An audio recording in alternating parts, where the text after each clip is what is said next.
Группа бойцов из зоны специальной военной операции вернулась на отдых в Мирное. Военнослужащих встретили родные, руководство района и города. К слову, встречи с родными мирнинцы ждали полгода. Бойцы с честью выполняли свой воинский долг и теперь на 2 недели вернулись, чтобы провести время с родными и близкими. Мобилизовались как по приказу 23 сентября. 19 мы уже закатились за границу. Ну как там, работать можно.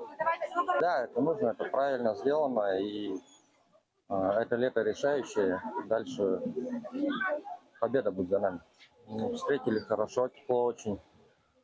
Прям задели. Очень долго ждали, долго хотели приехать. И вот, в общем, встретили по родственному, по родному. Дома сразу чувствуется, что мы дома.